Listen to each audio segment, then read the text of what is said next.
How to stay grounded and maintain inner peace among unconscious minds. There is a strange paradox in this world. We are surrounded by billions of people. Yet true connection seems rare. The moment you begin to awaken, to see the deeper truth behind this reality, you realize that most of the world is asleep. Not physically, but mentally, emotionally, and spiritually. The unconscious mind moves through life like a wave tossed by the wind, reacting rather than creating, consuming rather than becoming. And if you are not careful, their energy can pull you under.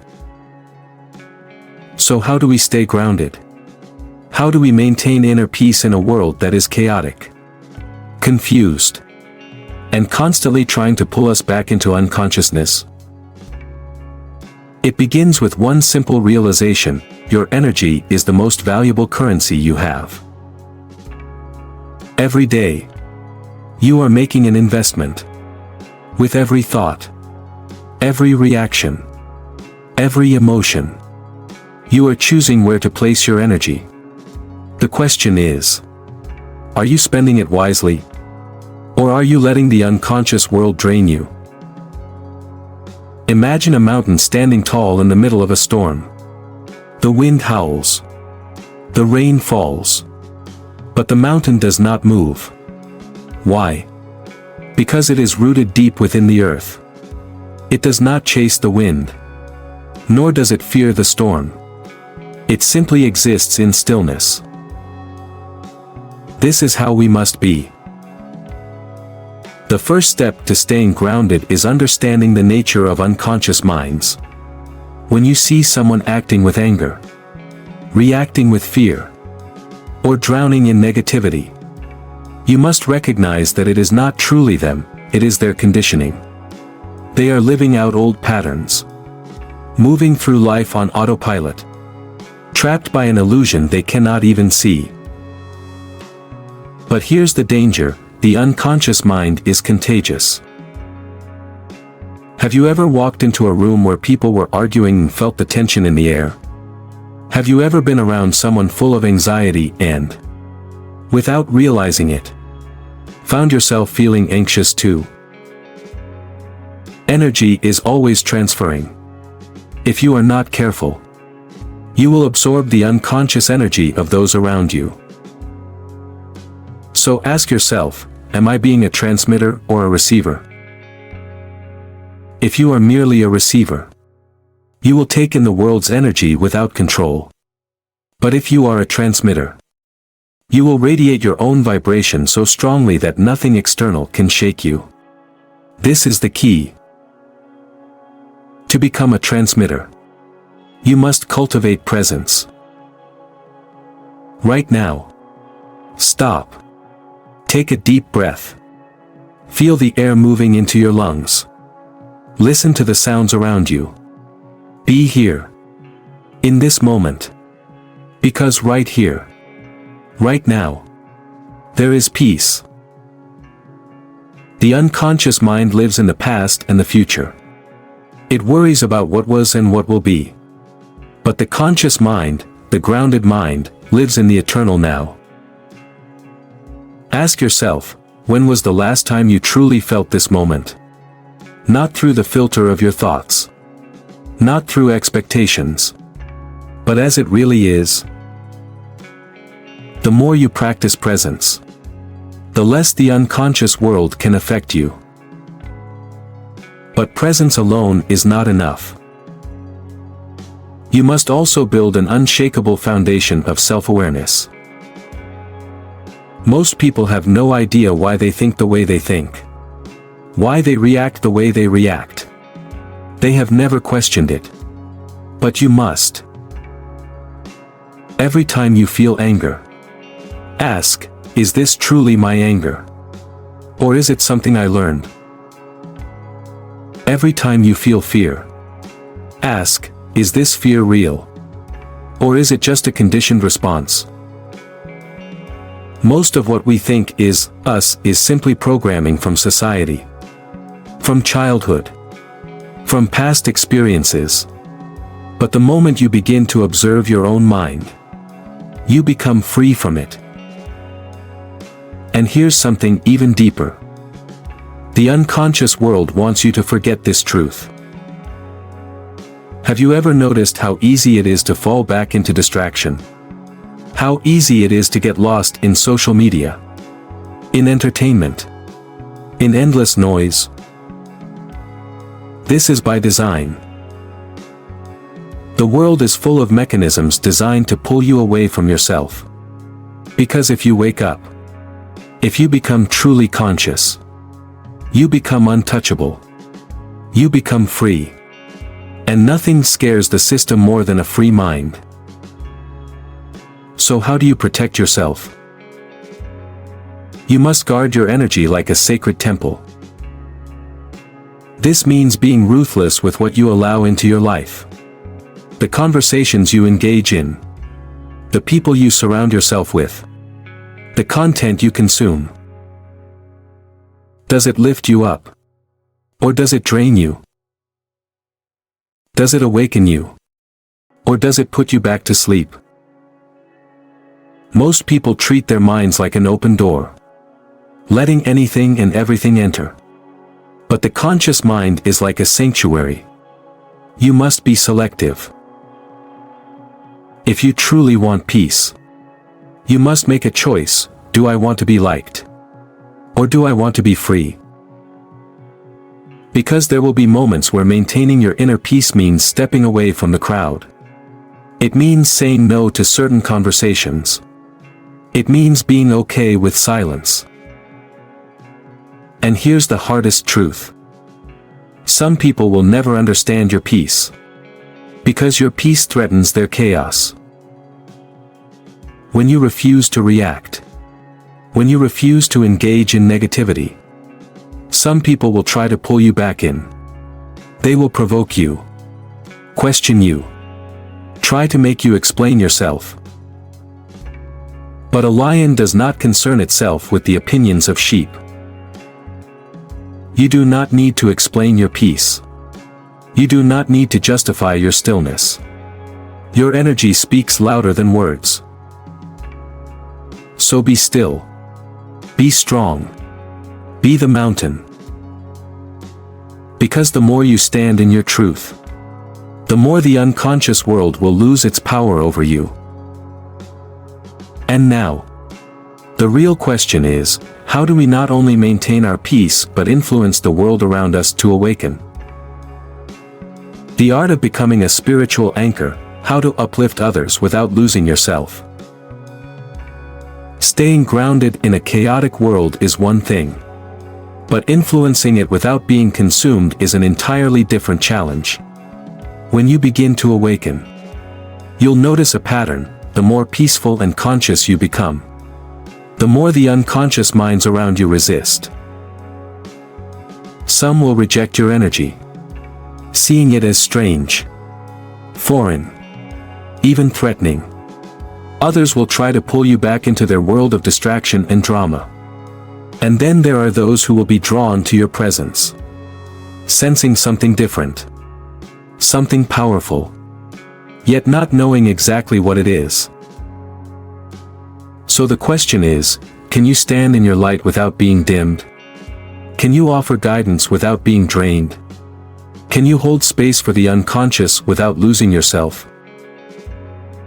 The first truth to understand is this: you are not here to save anyone. It is natural, once you begin to see beyond the illusions of the world, to want to wake everyone up. You want to shake people and say, "Look! Can't you see? Can't you feel how much more there is?" But awakening is not something that can be forced. Think about a seed. It does not bloom because you yell at it, nor because you demand it to grow faster. It blooms in its own time, when the conditions are right. And so it is with consciousness. Not everyone is ready to wake up. And that is okay. Your role is not to force people into awareness, but to become a lighthouse, steady, unwavering, illuminating the path for those who seek it.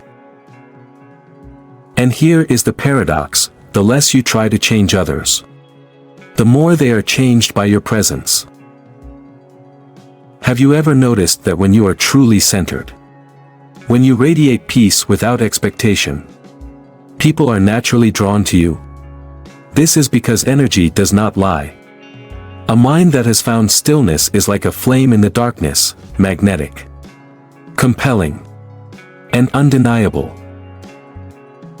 So rather than trying to fix those who are asleep, focus on embodying the truth so deeply that your very presence awakens something in them. But here's the challenge: how do you uplift others without taking on their burdens? Many people who walk the spiritual path make a crucial mistake: they absorb the energy of those around them. You sit with someone who is anxious, and suddenly, you feel anxious.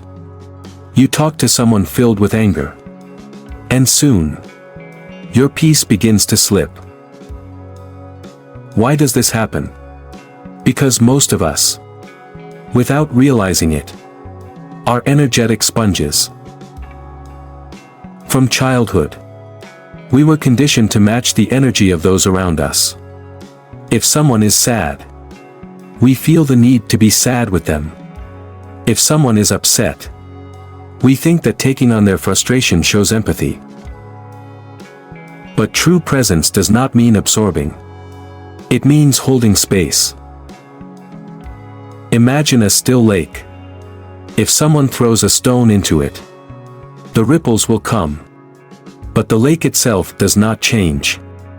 It remains vast, deep, untouched. This is how we must be. When you are with someone who is unconscious, do not take on their emotions. Instead, become the stillness they do not yet know how to access. Let their energy pass through you, like the wind moving over a mountain. Do not resist it. Do not fight it. Simply witness it. And here's something most people do not realize: unconscious minds feed on reaction. This is why drama exists. This is why negativity spreads. The unconscious mind survives by creating more unconsciousness. It pulls people in, feeds on emotional reactions, and thrives in conflict. But what happens when you refuse to react? What happens when someone insults you, and you simply smile? What happens when someone complains endlessly, and you offer silence instead of agreement? Something profound occurs. Their energy has nowhere to land. The cycle is broken. This is why the most powerful people in history were not the ones who shouted the loudest, but the ones who remained unshaken in the storm. So next time you are in a room full of negativity, ask yourself, am I fueling this energy? Or am I dissolving it with my presence? This does not mean you become passive. It means you become conscious. There will be times when you must set boundaries, when you must walk away, when you must protect your peace. And this is not avoidance, it is wisdom. A candle cannot light others if its own flame is extinguished. So learn the art of selective engagement. Not every argument deserves your response. Not every energy deserves your attention. Not every battle is yours to fight. Ask yourself, am I reacting? Or am I choosing? And now, for the most difficult lesson. Let go of the need to be understood. This will be one of the greatest challenges you face. As you grow, as you become more conscious, there will be moments where you feel alone. You will speak, and people will not understand. You will share, and people will resist. You will try to express what you have seen, and the world will call you foolish. But you must remember, truth does not require validation. The sun does not need people to believe in its warmth. The ocean does not seek approval for its depth. And your peace does not depend on the recognition of others. You are not here to convince. You are here to be. So release the need to be understood. Speak your truth. And let it echo where it is meant to be heard. And finally, remember this. There will come a time when someone, perhaps someone you do not even know is watching, will hear your words. Will feel your presence. And something within them will awaken. They may not say it. They may not show it. But a seed will be planted. And one day, when they are ready, that seed will bloom. This is how the world changes. Not by force. Not by demand. But by presence. By example. By the unwavering stillness of those who refuse to be shaken. And now, the real question is, what happens when your presence begins to transform the unconscious world around you? How do you navigate the responsibility of awakening others without losing your own path? The mastery of unshakable presence, walking among the unconscious without losing the self. When your presence begins to awaken others, a new challenge emerges. You are no longer just protecting your inner peace, you are now influencing the collective energy around you. Whether you intend to or not, your consciousness will begin to shift the world in ways you may not even realize. But with this comes responsibility. When people start to see something different in you, they will react in one of three ways. Some will be drawn to you, seeing you as a source of wisdom, guidance, or peace. They will ask you how you remain so calm, how you see the world differently, and they will look to you for answers. Some will resist you, not because you are doing anything wrong, but because your very presence threatens the unconscious patterns they cling to. These people may try to discredit you, challenge you, or even mock your way of being. And then there are those who will neither seek you out nor reject you outright, but they will observe you. Quietly. From a distance. Watching to see if your peace is real. If your wisdom is lasting. If your truth is unshakable. So ask yourself, what will they see? Will they see someone who only speaks of peace? Or will they see someone who embodies it? Will they see someone whose wisdom is conditional, who is peaceful only when it is easy? Or will they see someone whose presence is unwavering, even in the midst of chaos? The most powerful form of teaching is silent demonstration. If you try to convince others, they may resist. But if you live your truth so fully that it becomes undeniable, no words will be needed. This is why true spiritual masters speak less and observe more. They do not waste energy on arguments. They do not engage in debates that lead nowhere. They simply live in such alignment with truth that others begin to wake up just by being near them. And yet, even for the most conscious being, there will be moments of doubt. There will be times when you wonder, am I really making a difference? When you look at the unconscious world, the distractions, the fear, the endless cycles of suffering, it can feel overwhelming. You may question if the world is even ready for consciousness. But understand this. Even the smallest drop creates ripples. Even if only one person awakens because of you, that one person will influence another, and then another, until an unseen wave of consciousness begins to move through the world. And this is why you must remain unshaken. Because the unconscious world will test you. There will be days when negativity surrounds you. There will be moments when people lash out at you. When misunderstandings arise. When the weight of collective unconsciousness tries to pull you down. And in those moments, you must return to your center. Ask yourself, am I reacting to the world? Or am I creating my own reality? Because here is the ultimate truth, you do not live in the world. You live in your world. Two people can walk through the same city, experience the same events, and yet live in completely different realities. One sees chaos, suffering, and fear.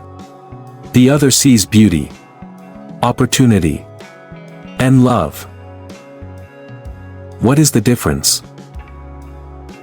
Focus. Where attention goes, energy flows. If you focus on unconsciousness, you will be surrounded by it.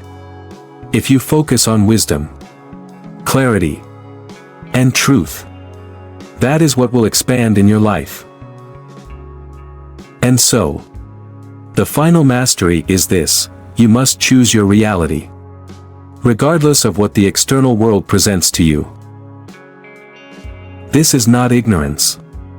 This is not escapism. This is creation. When Buddha walked among the suffering, did he see only suffering? No. He saw potential awakening. He saw the root cause of suffering. And because he understood it, he transcended it. When Jesus moved among the lost, did he see only sin? No. He saw the light within them, no matter how deeply it was buried. This is how you must move through the world. See beyond the unconsciousness. When you encounter anger, see the fear beneath it. When you encounter ignorance, see the unawakened potential within it. When you encounter resistance, see the fragile belief system trying to protect itself. And when you encounter suffering, do not pity it, understand it. For every unconscious action is rooted in pain, in separation, in a lack of awareness. But to see the world in this way, you must do one thing above all else. You must remain rooted in your own light. Do not let the unconscious world dim you. Do not shrink yourself to make others comfortable. Do not silence your truth because others may not understand. Stand tall. Speak less. Radiate more. And remember, the unconscious world does not need another voice shouting in the noise. It needs an example. It needs those who walk in stillness, unshaken by the storm. It needs those who can hold space for others, without absorbing their pain. It needs those who do not resist unconsciousness, but dissolve it simply by being present. So ask yourself, am I being the presence I wish to see in the world? Because if you are, then there is no more struggle. No more conflict between the conscious and unconscious. There is only being. And in that being, transformation happens, not just for you, but for everyone who comes into your presence. The unconscious mind cannot remain in the presence of true stillness. It either awakens, or it leaves. So be still. Be steady. Be the force that reminds the world of what it has forgotten. Because whether you see it or not, whether you realize it or not, you are already changing the world.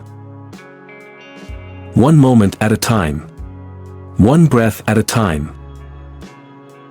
This is the way of the unshakable mind.